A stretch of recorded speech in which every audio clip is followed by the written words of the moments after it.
What's up, everyone? Marc Lobliner, TigerFitness.com, Machine Militia. This is going to be a video that delves deep into my heart, my soul, and also will expose to you a period of time that I am not very proud of in my life, and it's something I haven't discussed publicly, and I'd like to discuss it, that I did go through a bout of severe, well, I wouldn't say severe, I was still able to function, I was still able to work, of depression in my life, and I also ruined or almost ruined a lot of friendships, and I feel that a lot of us might go through that occasionally and not even catch it, and through that we might lose some very, very, very good loved ones, friends, spouses, you name it, due to our circumstances in life. Now, I'm going to preface this by saying that this period went on for about a year and a half, from what I can remember clearly. Now, it was before I sold or was bought out of my old company. And I wasn't very, I didn't know at the time, because when you do something, when you're in the process of something, you don't necessarily know you're unhappy. And for whatever, I'm not going to get into why I was unhappy, but let's just say that there were some things going on around me that I wasn't very happy with. So I was extremely depressed, extremely agitated. I was traveling a lot. I didn't enjoy a lot of what I was doing in life. And I'll get into why we should also make some choices in life later as well that avoid this.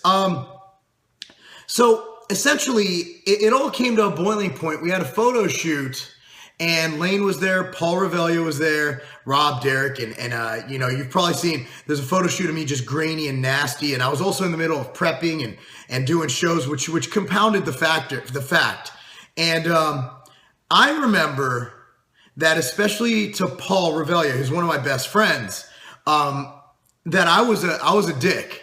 Not only there, but probably every time I saw him for about a year and a half. And Paul's the nicest, most caring, genuine guy you will ever meet. I would take a bullet in the heart for Paul. I would. I always make a joke, I'll take a bullet, just not in the chest. I'd take a bullet in the chest for Paul. But I was just completely unraveled. And I was just a dick. I mean, I can't pinpoint, like I didn't yell at him, but just my demeanor towards him and others as well. It wasn't just him. It could have been consumers. It could have been whatever. And I'm thankful that I didn't completely destroy my career in that time period. Now, fast forward, this is about 6-7 months before I sold the company. And after I sold the company, sometimes it takes hitting rock bottom to completely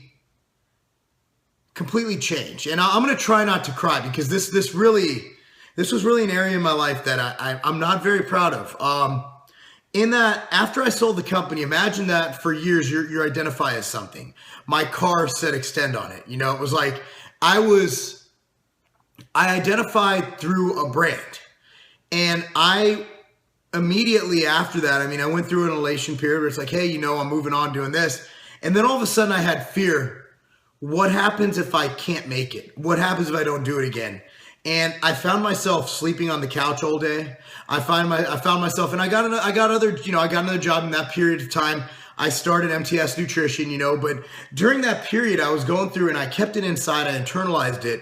Severe depression. I mean, I was literally, I wasn't crazy. I wasn't contemplating suicide or anything like that.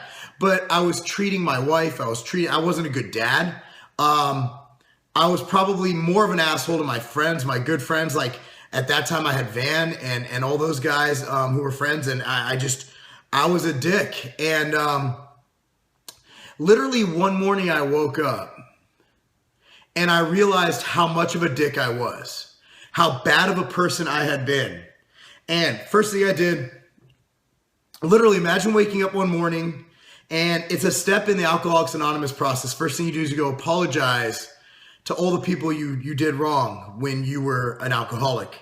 And while I wasn't an alcoholic, I'm not going to make this sound like I had severe problems like an eating disorder, but we all go through our demons. I just want you to know that it's not all roses and lollipops in my life. I want you to know that there are things to overcome even after you've achieved what some deem as success, which is, you know, financial freedom, not having to worry about shelter or putting food on the table. And I worried about that because I'm old school, man. In my opinion, the role of a man, and this might make me chauvinistic or sexist, so be it, if that's what this makes me. I believe a man's main responsibility, not sole responsibility, but main responsibility is to provide for his family. And I was fearful that I couldn't provide for my family anymore. And that just drove me into the depths of everything. And the moral of this, where I'm getting at with this video, that was just the background. And I'm going to try not to make this a 40-minute video because I have work to do. I've been gone all week. And this is why I'm talking about it. This week I went and I had breakfast and I hung out with Paul Revelia, his beautiful wife and his beautiful little son. And, you know, it was that year, it was March after I sold my old company. And, it was at the Uprising, which you guys know I guest pose at, and we're doing it in Vegas this year. It's going to be a muscle camp. I'll have info on that very shortly. I'm getting the flyers made up. Doug Miller is going to be there. It's going to be awesome, but that's not part of this video. And Paul was there, and I was fearful to see him. I really was, because I realized, and I was nervous. It was like meeting your dream girl. You know, it was like your first date. And this is a guy I've known for years, who I sponsored as a part of the company and back in the day. And I mean, just the greatest guy ever. And literally, you know, we said hi and this and that. And I took him to the side, and it was during the Uprising. And I took him to the side and I said, you know, I said, look, you know, I want to apologize for what I did. And Paul, I mean, he's such a good guy. He's like, dude, you don't have to do that. And, you know, I said, no, I do. I said, I understand if you don't want to be my friend anymore. I understand if you don't forgive me. I understand that. But I'm sorry. I can't explain it on camera because legal issues, if I do explain why I was unhappy. But I explained to him why I was unhappy. And I said, that's not an excuse. But I realize it now, and it'll never happen again. And if it does happen, please just beat the shit out of me. And I did the same thing with my wife. I've apologized to other people, countless other people, for that period of time. And, you know, as men or as women, as alphas, as leaders, as human beings, we make mistakes. I'm going to make more mistakes. You know, that's just what we do. That's part of being human. That's part of being you. There's nothing beta. There's nothing non-alpha about crying. There's nothing non-alpha about admitting you were wrong. There's nothing non-alpha about apologizing and righting a wrong. And by being hard-headed and not admitting to your faults. I mean, if you mess up at work, just take accountability. Don't blame it on someone else. Don't always go by your gut. Always go by what you feel is ethically correct. And that's the thing I said I'm going to get to later that I want to get into. What I was doing at the time before I went through my depression. And I'm using depression loosely because I wasn't diagnosed with it, and I don't want to downplay. My mother's manic depressive and she's a drug addict, okay? I don't want to downplay severe, real mental illnesses that make people where I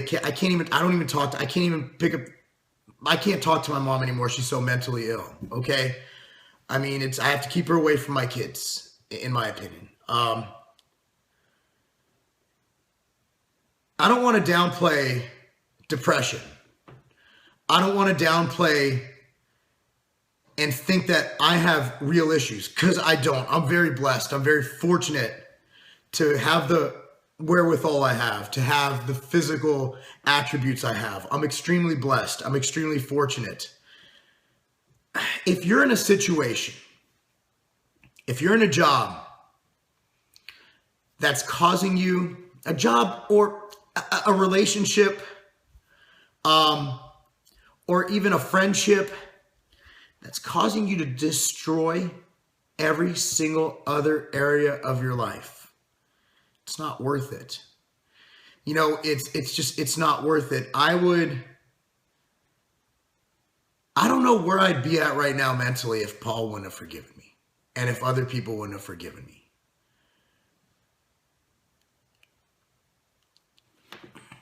you know, it's one of those things where it's not worth it. You know, it's like the age-old question, would you do this for $1 million? It usually pertains to some, you know, homosexual sexual act that guys say. And if it's against your morals and your ethics, the answer should be no. What was that movie with, what's his name? Woody Harrelson, Indecent Proposal, where his wife had sex for $1 million and it destroyed them. There's no amount of monetary gain. There's no amount of fame and fortune that's worth compromising your integrity. And while I didn't do anything to purposely hurt people, I did compromise what I believed, or I was in a position where I wasn't very happy. And that caused me to hurt a lot of people. And I don't talk about it because it's not cool, but seeing Paul and Lane this week really brought that back. I was a dick to Lane. I was a dick to Paul. Lane probably doesn't remember it because Lane's so happy all the time. He's probably just went, that's just Mark. He's prep, you know? And he deals with people prepping. He just thought I was prepping. No, it wasn't prep. It was me being a dick. So the long story short is 11 minutes and 22 seconds in. The long story short is, if you did fuck up and it's within your power, or even if it isn't, if they won't forgive you, if you know it was your fault, go and beg forgiveness. There's nothing wrong with that. I did. And I think it was the greatest thing I've ever done in my life. Aside from having children, going and atoning for my misdeeds. That was the greatest thing I've ever done. And I'm going to probably do it again because I don't know what the future brings. And again, we're human. So the next time you look and you say, you know, and things hurt, you know, let's say, you know, somebody said something really mean online about Lane. I mean, what if a year from now, that guy, and I've had people do this to me where they're like, you know, I said some shit about you. I realized it was wrong and I'm sorry. There's nothing wrong with that. There's nothing wrong with apologizing. There's nothing wrong with atoning. It doesn't make you a bitch. It doesn't make you beta. It makes you alpha because you're taking responsibility for the mistake that you made. Thank you for watching. You know, I want to thank all the people in the past who I did, you know, do wrong by or just treated incorrectly.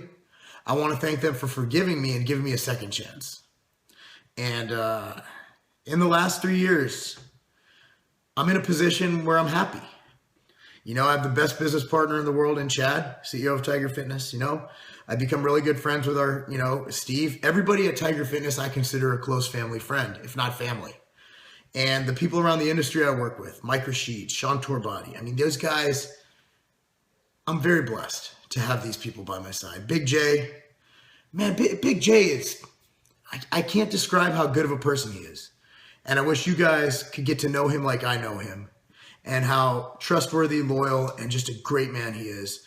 And same with Mike Rashid and same with Sean. And there's so many others and I don't want to leave them out, but the video is getting too long. Thanks for watching, guys. Hopefully this shows, you know what? This isn't, here he goes, oh, stick to fitness. Fuck fitness. Okay, this is a lifestyle channel. This is a channel about building a better you. Building a better you could be your body. Building a better you could be your mind. Building a better you could be your heart. I'm here to help you do all of that because I've made mistakes and I'm not afraid to admit I've made mistakes. Thanks for watching, guys. More than just a number to me. That's not a game.